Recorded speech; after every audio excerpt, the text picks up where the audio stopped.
Hello, my name's Evan Amaya. This is my 1960 Series 2 Land Rover that I am selling on Bring a Trailer, and we're going to do a quick walk around and just show you some of the features and some of the things about the truck. All right, this 1960 Series 2, on the title it actually says 61, but it's technically, it's not a 61. It was sold in 61. So I got this truck to restore from a friend of mine who bought it outside of Asheville, North Carolina. He bought it to restore, decided it was too big of a project, and then I bought it from him since I've done many of these over the years. But this has taken me longer than any other Land Rover that I have had to restore, partially just because of life and kids and that kind of thing, and also it was in really bad shape. So I decided at first I was going to restore it and fix the chassis. Decided that the chassis was too far gone. Got a custom chassis from Richards in England, and ended up just really going a lot deeper into this restoration than I would normally do. So a couple of cool features about this truck. It was, from the research that I've done, was built as a first response fire truck, and Land Rover would contract with other coach builders. In this case, they built the truck as a standard 88 model, and then it went to another company, and this is their name badge here. So Carmichael and Sons Limited, they're still in business. I contacted them to see if I could get any information, and their records don't go back that far, but they build fire trucks. That's their main business. This would have been sold under their Redwing fire truck line, which was a line of Land Rover fire trucks, and they came in different models. This one would have had a PTO drive. The PTO drive's in the truck, and if I get in here, I don't know if the lighting is very good, but way back in there you can see there's the PTO drive. There'd be a shaft going back to a water pump that sits on the back of the truck that would hook up to a pond, or some of them had a tank in the back. So in this case, the only thing that really would make it a fire truck is it still does have its little light, but that's really pretty much it. This truck, from my research, was in New Zealand for most of its life, and then came to the United States and lived in Western North Carolina. So a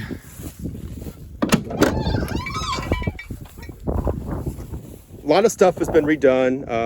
I put in these cool door pockets that Exmoor makes. I really like those.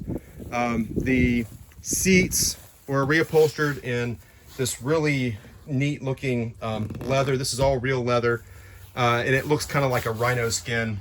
It smells really nice.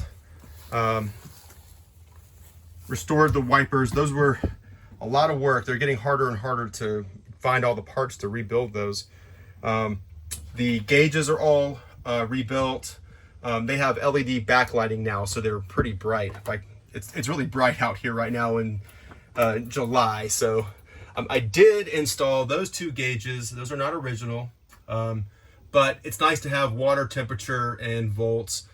These had just idiot lights for the alternator and for the oil pressure, and no way to measure water temp. So I kind of like to know what the water temps are, and so got a gauge for that now. Here's the AC. The AC works. You got AC for both. It's dual control. The canvas soft top. All this is new. The hoop set's all new. The top's new. Also here is the PTO drive. So you pull it to engage it. push it to disengage it. And then there is the VIN plate.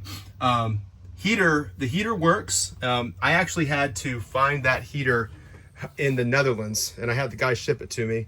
So again, they're getting hard to come by. This was originally, so I did say it was in New Zealand, was originally a right-hand drive, and I decided earlier on in this restoration to convert to left-hand drive. So some of you might not like that, but that was my decision. I've sold a lot of these things, and just nobody, unless you're a collector looking for something to put in a museum, driving a right-hand drive in this country is just not very practical. So it has a brand new column that I had to take to a machine shop and have modified so we could still fit the original steering wheel. All of the drive line has been completely rebuilt. Everything's new. So all of the links, the joints, all of it. So all of it had to be completely rebuilt. This winch is actually apparently it was something that would have been used in a dock or a boat yard. So I found it and I thought this would be really cool for a Land Rover. So it's a 2-ton manual winch, and you turn this crank over here to winch it in, and then this handle comes off and then gets stowed in the back. So kind of neat. It looks correct for a Land Rover. So while we're up here, let me open the front. I can show you the engine. Bear with me, it's a two-hand job there to get it unlatched. And another thing that's neat, the headlights. These are the original headlights. I did upgrade the bulbs from the incandescent to halogen, so they're now in the 20th century, I guess. But they look really nice, and it's nice to have, the original style lenses instead of just replacements. And then all of these are original as well, with new bulbs and new holders, all the rubber's new. So here is the engine compartment.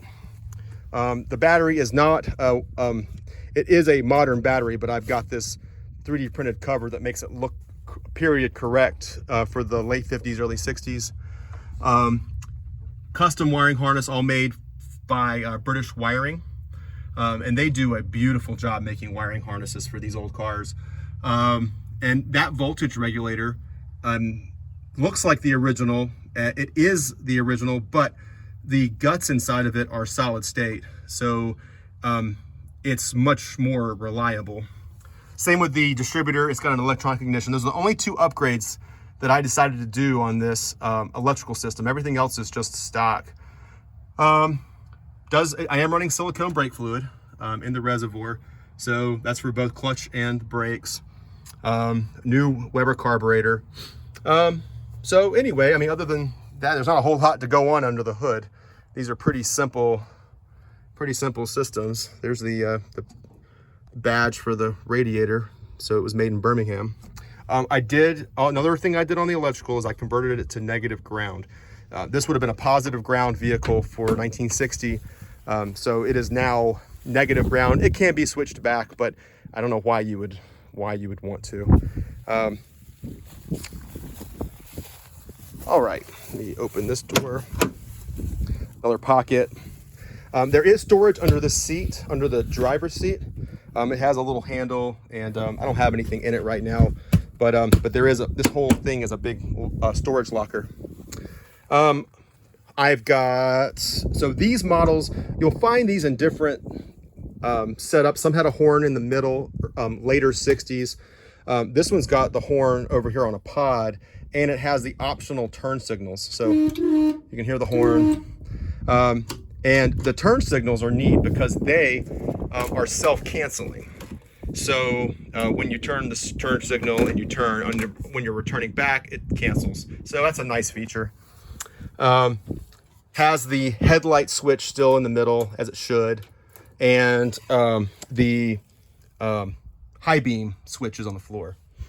Starter switch is right here, right next to the the shifters. So that's a push button start switch. That's the standard for all these Series 2s. And then the spare tire I have in the back. Spare tire can go on the hood as well, but I just chose to put it in the back for now. I can go ahead and crank it up while I'm standing here. So I got it in neutral, switch on, and then I hit the start button down here. And everything comes alive, and we're charging.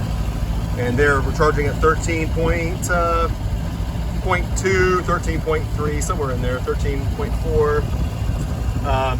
That is the original mileage, as far as I can tell, 37,213 miles. It'll give us some gas. And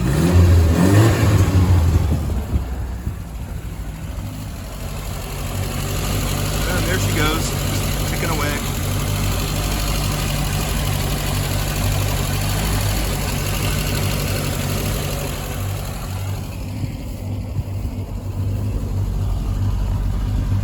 I'm gonna switch it off. All right, so let me go underneath. You can kind of look up and see the galvanized chassis, the rear diff. The rear diff was rebuilt, rear axle, all the bearings were replaced. The same with the front.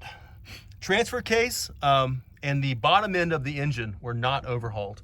The head on the engine is brand new, and which was also another, that was difficult to find, but I got a brand new head, and it was, even after I got it, I had to take it to the machine shop and they had to redo it because apparently the machine shop in England wasn't so hot. So had it redone. The brand new one was done again just to make sure that all the angle, the grind on all the valves was correct. So that's new water pump, new rebuilt generator. So, you know, standard stuff. One other thing I should note on the front, I did one other modification is I installed disc brakes on the front. I have built these trucks before and retained the drum brakes, and they don't stop. I don't care what you do, it's just really difficult to make them stop consistently. I mean, you can work on them for 30 minutes and then make them stop, and the next day you drive it, they won't stop. So, so it's got new disc brakes on the front. And I also installed these military lights. These are not technically correct for 1960, but they look really cool. So they could be changed out if someone really wanted it period correct. But these are from the later 60s. They screw on and off. That was part of the military thing. And then the back door has another door pouch with a lot of pockets in it. And then in the back here, I just lined it all in the diamond plate because I thought it looked cool. And also back here, I do have the spotlight off this truck. So made in England, and I just didn't install it. I didn't know if anybody, you know, I figured someone may not want that on one of the wings in the front. So it's in the box if they want it. Some extra paint and some extra wire. Also have seatbelts. That's another upgrade. I figured it would be good to have seatbelts in it.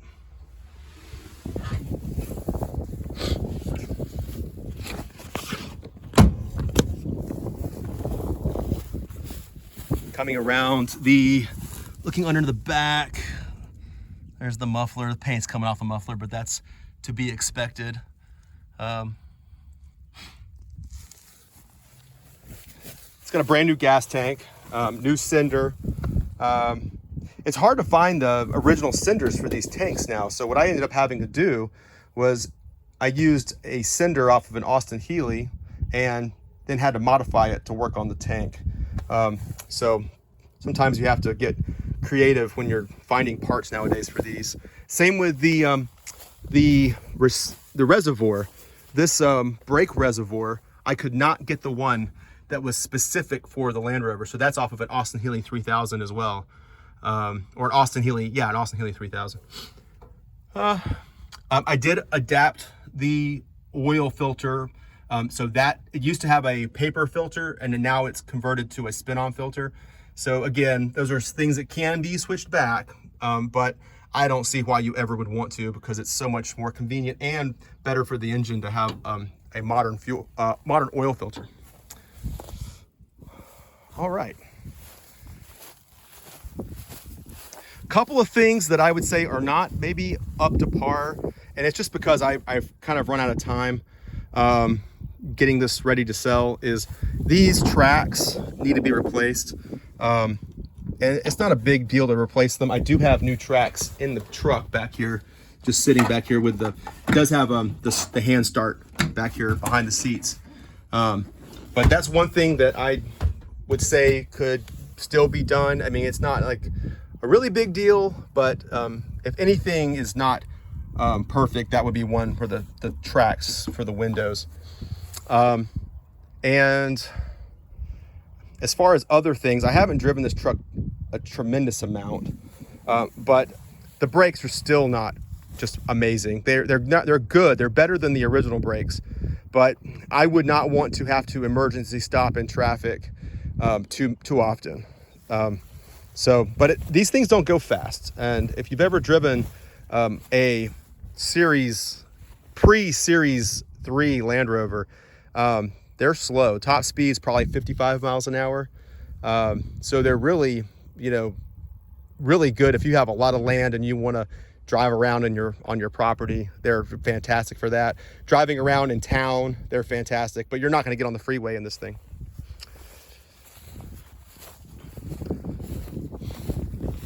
So that's kind of a quick video of this X fire truck, 1960 Series 2 Land Rover. And it's a fun truck. It's really neat. I'm kind of hate to sell it, but I am moving and I don't have anywhere to park it. So it's got to go. So I hope whoever bids on this will enjoy it, and there's not a whole lot that needs to be done to it. So it should be a fun car just to have and enjoy.